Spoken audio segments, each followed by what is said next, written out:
Magandang umaga po sa inyong lahat. It's good to see familiar faces, those who spent some months abroad, and those who are occasional mass goers here, but whom I know personally. And it's always good to see regular mass goers at 8 a.m. every Sunday. You bring joy to my heart.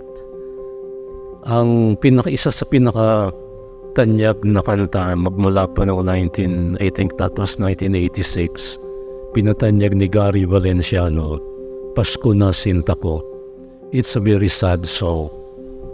Many Filipinos root for it. They sing it sa lahat ng mga karaoke bars at lahat ng kantahan na palahaw hanggang sa hating gabi, lalo na sa bagong taon. Nasa Mandaluyong yung kapitbahay namin, hanggang alas 11 ng gabi nagkakanta ang palahaw. And they disturb everybody, but hey, we're in the Philippines. We all love to sing, alright? That song, Pasko na Sinta Ko, is really a very sad song. It is a heart-rending song for Christmas. Why? It talks about sayang ang sinumpaan mo. Kaya ang panalangin ng Pinoy, sana. Kaya tanyag yung programa sa TV, ito yung wish ko lang. Lahat tayo, ang kataga natin pagka tayo nahihirapan, wish ko lang. Sana. But I'd like to translate sana into Latin because sana is not a bad word. It's not hoping against hope. Sana in Latin means healthy. It also means happy. But it also means holy. And today, the feast of the Holy Family, that is our sana. That is our wish. That is our prayer. That is your goal. And incidentally, the problem with the Filipino families right now in the year 2022, 6 ang listahan ng mga sociologists sa problema ng Filipino families. Ang unang-una, disintegration. Ang dami kong binibindisyon ng bahay, not as many as before, but every time I bless a home, I feel a little bit sad because I only see the mother with 1 or 2 kids. Of course, it's not politically correct for me to ask, where is the father? But the father is nowhere to be found. But the home is there. The children are there. It reflects the number one challenge to Filipino families in the year 2024. This was written in 2022. So 1.5 years ago, disintegration. The Filipino family stands the big risk of being disintegrated. I see, but to a lesser degree, fathers with children, and where is the mother? They have gone away. It's unnatural, from my point of view, totally unexpected, for the mother to abandon her children. But I realize the sad reality that it is happening right here, right now. For me, it was unheard of, having grown 10 years, having been born 10 years, 11 years after the war. I never thought this would happen in a Christian country called the Philippines, where mothers abandon their children and they hook up with somebody else, preferably the one who has a U.S. passport or a European passport. Number 2 problem is juvenile delinquency. Recently, I blessed a place somewhere here in Doña Soledad, and I saw unalloyed hatred. By the way that young man looked at me, I know he was full of anger. I know I'm a counselor, and my expertise is reading body language. I knew that young man was full of anger, and he was focusing all his anger on me, and I had nothing to do with his problems. Juvenile delinquency, that's number 2. Number 3 is drugs, substance abuse. In the Philippines, ironically, it's legal to drink at 18. But according to scientists all over the world, you should not be drinking until you're 21. The body is not yet capable of processing the alcohol. But you see, the Philippine legislators walang ginawa kundi manggaya. Kung kaya ang mga batas natin sa Pilipinas ay batas para sa mga bagay na hindi natin kailangan. Pero ano ang kailangan natin? Paano lutasin ang kahirapan? Paano bigyan ng trabaho ang walang trabaho? Paano natin iangat ang bansa na walang alam kundi gumastos? There is no manufacturing. We are a service-oriented people. We are very good at services, but we don't do manufacturing. There is no manufacturing at all. Kung kaya pagka nagkaroon ng gera at kinuha ng China ang Taiwan, we will be included in the maelstrom of greed of that country northwest of us. And since we don't manufacture, we don't produce, we don't plant, everything is imported. Everything is imported by SM. We've got it all for you. And everything that the SM wants to sell is on your eye level. It's positioning, product positioning, price. I forgot the fourth, it's enumeration. So in marketing, you get to have a good product. You've got to position it well. You've got to have the right pricing. And the fourth P, I don't remember right now. Pero tingnan nyo sa SM, yung gusto yung ibenta ni Henry C. nandun. Tapat ninyo, yung ayaw nilang ibenta nasa baba. Hindi na makayuko ang mga thunders. Hindi na rin makaabot sa taas yung mga pandak tulad ko. Positioning. Pagka nakagera, wala tayong kakainin. Everything is imported. We don't manufacture. Bad news? I'm sorry. But I have to give you the context for me to be able to tell you the good news. And my good news has nothing to do with Pasko na Sinta po. My good news has to do with sana. And sana in the Latin sense, which means whole, which means holy, which means healthy, which means happy. Why? We've got all that it takes to be happy. We've got titos and titas all over the place. The average Filipino household that used to be 4.1 persons just a few years back is made up of 3 generations, even more. You have lolo, you have nanay at tatay, kung hindi umalis yung nanay at napunta sa Qatar. You have titos and titas. And everybody in your neighbor, even the tricycle driver, is si kuya at si ate. Pag nagpa-deliver tayo sa Shopee, si kuya ang nagdi-deliver o si ate. I see a growing number of women now doing the rounds of Metro Manila delivering goods from Lazada and Shopee. Ang gamit ay e-bikes. E-bikes na walang lisensya, walang batas. Yan ang dapat gawa ng batas, hindi yung mga bagay na hindi natin kailangan. Ang ginagawa ng mga Pilipino ng batas ay yung pabor sa nila. Bakit ayaw lutasin ng kahirapan? Sayang kasi ang vote, di ba? Sayang ang vote, sayang ang boto. Sa eleksyon, pag maraming mahirap, marami kang boto. Bakit lulutasin ng mga politika ang kahirapan kung nandyan ang kanilang yaman? Sayang. The word of the song of Gary Valenciano is sayang. Sana, wish ko lang. Today, the Holy Family, sana, sancta, pamilya, tells us what it means. The Holy Family was not immune to suffering.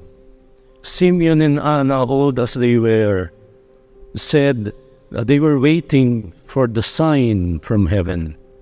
They were waiting to be able to see the awaited promise from on high. And when Simeon said, "Now, Master, you may let your servant go in peace, for my eyes have seen your salvation," does it mean that Jesus, Mary, and Joseph are now immune to suffering? Of course not. Some years ago, I preached a retreat in Israel, And beside me in the bus is a very old Salesian professor of biblical studies. He had been teaching much longer than I have, almost all of 60 years. And then he was telling me while making the trip from from Jerusalem to Nazareth, he said, we are passing through more or less the same path traversed by the Holy Family when they went to Egypt. And then he began to tell me how difficult it was for the Holy Family to travel. Walang grab, walang eroplano, walang e-bike, walang tricycle. Ano lang, asno. Kabayo kung meron sa mayayaman. Lapad. And then I asked a father, I forgot his name, how long did it take for the Holy Family to get to Egypt? Oh, no less than 9 months. No less than 9 months. What took us only 4 hours took them 9 months. So when Simeon said, Master, you may now let me go, for I have seen your salvation that you have prepared in the sight of all peoples. This is hope. This is not hope against hope. This is hope despite the reality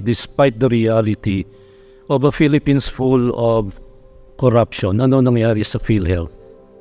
Can anyone tell me ano nangyari sa ninakaw sa PhilHealth? Nobody's talking about it. But they have stolen your money. And nobody complains. Napakabait tayong mga Pilipino. Ano nangyayari sa lahat ng mga bagay na pangako? Nagmura ba yung bigas? Hindi. Nagmura ba ang lahat ng bagay? Hindi. Sayang. Sana. The hope that we nurture is not hoping against hope. The hope that Simeon had is the same hope that Anna had. Anna, an old woman who was waiting all her life to see the coming of the light, the dawning of salvation. And when they did, they said, now it's time for us to go. We've got the word, the promise, and the fulfillment. The word and the promise are both there for us too. The fulfillment is yours to do, because God who created you without you will not save you without you. The mystery of the incarnation is God becoming man, like us, but man becoming like unto God. That's our job, with the help of God, of course, with the help of grace. The average Filipino household in 2022 is 4.1 per family. And on the whole, there are 3 generations. But based on my recent experience on my 41st year as a priest, the many homes I had blessed in the past year were single-parent households. Maswerte na kung may lola. Maswerte na kung may tito o tita. But on the average, the 4.1 per family may be no longer true in Metro Manila. Maybe it's true in the provinces. And therefore, the challenges that we are facing are massive. But the hope that the church is giving to us today is out of this world. It is even more massive, humongous. It is even more important than the reality we are facing. Bakit? Tingnan natin ang ating pamilya sa kabila ng lahat. I always admire single mothers who are able to send their children to good schools. Yes, you need to send your children and grandchildren to good schools, because the reality that gives us sadness to as an educator over the past 48 years is that in our public school system, 3 salin, nagsisimula ng alas 6, lalabas ng alas 10, simula ng alas 10, labas ng alas 2, simula uli ng alas 2, labas ng alas 6, alas 6 hanggang alas 10 na naman, 4 na salin. What do they learn? Nothing except the only English word they know, which is nosebleed. Yun lang tanging English na alam. Nosebleed. Kulelat na tayo sa IQ sa buong Southeast Asia, but we are number 1 in TikTok. Sign of hope. This is the challenge that we are facing. And we are not alone. You know that China controls 6 countries: Laos, Cambodia, Vietnam, Thailand, Myanmar, and I forgot the last. Again, enumeration. Sa Laos lamang, 17 dam ang ginawa ng China. Is it for China? No. Electricity is for China. Is it for Laos? No. More than 50% of the electricity produced in Laos goes back to China. We are being governed by a bully northwest of us. Europe is being governed by a bully in Eastern Europe. I don't even have to mention his name, who's creating wars all over. And they are using false narratives to conquer Africa and the heart of Africa, turning fathers against their children and sons against their fathers. A new world order or a new world disorder. Sana, sayang. Today, the Holy Family teaches us what should be our goal. That one of the 6 challenges to the Filipino families, according to sociologists, is the absence of goals. Walang pangarap. Kaya nananalo yung mga nagbibigay ng 3,000 pagka-eleksyon. Kasi yung 3,000 lang pangarap nila eh. Huwag naman ang banggitin ng bukas. Bukas is too far away. What I need now is 3,000. For wedding, for lato, for gin bulag, or a gin 4 cantos. Walang goal. Sa Bisaya, kuwang goal ang tawag nila. Walang goals, walang pangarap. Absence of goals and deterioration of values. Today, the Holy Family tells us what should be our goal. Let's be sana, let's be sancta. Sana et sancta familia. And sancta means not being saintly in your understanding, like praying the whole day long. Sancta here means being healthy and happy and whole. Buo, ganap, masaya, mapagpaanyo. Yun lamang. Wish ko lang, sana yun ang ating pagsikapan. The Blessed Holy Family is not holy because they were devoid of problems. No, they had to travel to Egypt. I saw the place where they went more or less in Egypt. I forgot the name. And the well is still there. Even there in Egypt, life was not easy and simple. They were migrants. They were not wanted in Egypt at the time. Pero ang banal na papel ay naging mapagpahanyo sa isa't isa, mapagmahal sa isa't isa, sana et sancta. Whole, happy, healthy. Yan lang ang ating sana. Wish ko lang, prayer lang natin ngayong kapistahan ng banal na pamilya.